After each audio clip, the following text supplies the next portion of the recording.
Noam Betan, Iisraeli laulja, kes osaleb selle aasta Eurovisiooni lauluvõistlusel, on jõudnud finaali. Ta kvalifitseerus teisipäeval pärast seda, kui esitas Viinis mitmekeelse laulu Michelle laialdase boikoti keskel, mis oli seotud Iisraeli osalemisega seoses sõjalise tegevusega Gazas. 5 riiki ei osalenud.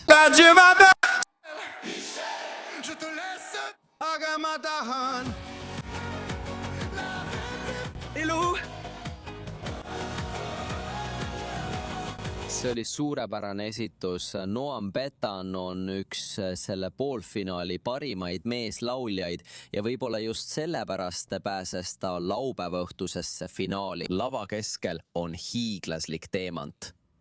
5 Michelle'i tantsijat ümbritsevad Noam Betanit. Tema vokaal oli hämmastav, eriti viimases osas, kus tema hääl läks kõrgeks.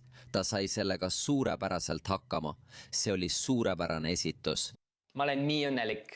See on tohutu kergendus. Mul olid päeva jooksul mõned kahtlused, et me ei pruugi kvalifitseeruda, kuna videožüriide 50% osakaalu ja kõige Iisraeliga seonduva tõttu.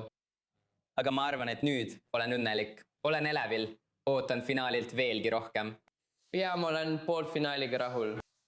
Betteni esinemise ajal vilistasid mõned publiku liikmed ja hüüdsid Iisraeli vastaseid loosungeid, mis olid ülekande ajal kuuldavad.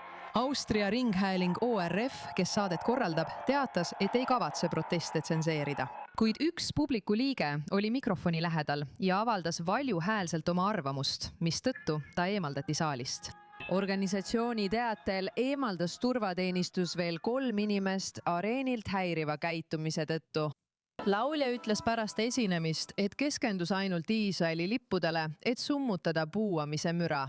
Betten oli veetnud mitu nädalat valmistudes võimalikuks vaenulikuks vastuvõtuks. Tunnen end suurepäraselt, milline töö see oli? Ma tunnen end suurepäraselt. See oli võimas esitus. Küll ma nautisin seda. Lõpupoole oli hetk, kui ma lihtsalt laulsin Iisraeli eest. Ma tundsin seda enda sees ja see oli lihtsalt imeline. Ma laulsin koos nende hullude tantsijatega ja see oli imeline. See puuamine, need vaba Palestiina hüüded ei tundu siin Viinis midagi suurt olevat. Ajakirjanikud, Iisraeli ajakirjanikud on siin teretulnud, Iisraeli fännid on teretulnud. Areeni ees oli palju Iisraeli fänne Iisraeli lippudega ja neid võeti siin Viinis, Austrias hästi vastu.